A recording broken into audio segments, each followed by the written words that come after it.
So an absorbing cup tie at the Butcher's Arms, and Leyton Orient with the first opportunity of any note. McGleish, who gets up well despite his relative lack of height, producing a save from Paul Phillips in the Droylsden goal.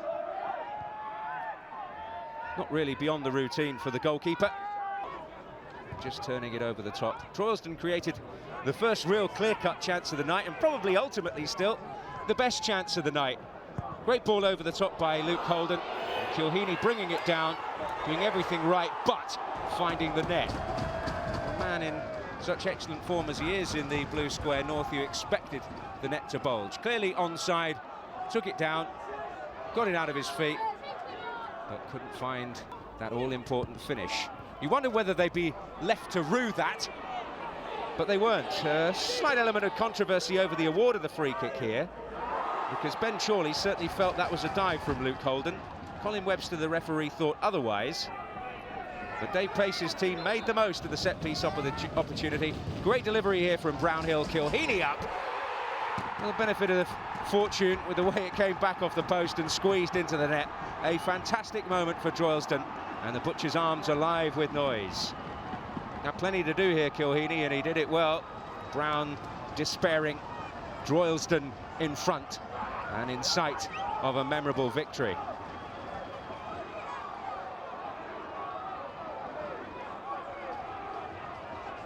But Leyton Orient did respond before the interval. Few opportunities, decent delivery by Mpoku. And McGleish left with head in hands after his flick header just drifted wide. Not the worst free kick. And just inches away ultimately there for Orient. They'll feel they should have scored though before the break. It was probably their best move, or certainly one of their best moves of the match. Spring involved here after a good early work from Revel, and Poku involved as well. Nice flick there from Revel. Cox to drill it across the box. McGleish arriving back post. On another day the net would bulge. This time it didn't. No one arriving in the middle to have a more presentable opportunity. Got in behind, and McGleish couldn't apply the finishing touch. And Phillips was brought into action again just before the interval, and Poku involved at the start. He looked lively at times for Orient, the youngster on loan from Tottenham. And Rebel's cross deflected off Lee Roach. Phillips making sure that it went to safety. They were never really under feverish pressure though from Orient in that first half, Droylsden. They upped it a notch though, the visitors, in the second half, and Paul Phillips did have a real worry here. Ball drops to Terrell Forbes, but Hardiker's presence enough. And he just couldn't squeeze it over the line. Phillips able to pounce on it. But heart in mouth for a second there. The equaliser did come, and there was an element of misfortune about it for Droylsden, but it was a good move, and Poku finding Cox, opting not to pull the trigger initially, proved an inspired decision. Found McGleish perfectly, his header cannoning off the post. And while he may celebrate, ultimately he'll go down, unfortunately, for the Droylsden keeper as a Paul Phillips own goal.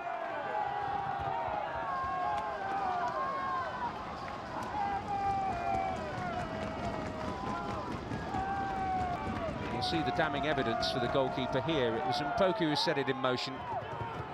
Cox could maybe have pulled the trigger, but he decided to lift it to the back post. McGleish's header off the post, and clearly off Phillips, and in for 1-1. A heartbreaker for the non-leaguers and for their goalkeeper.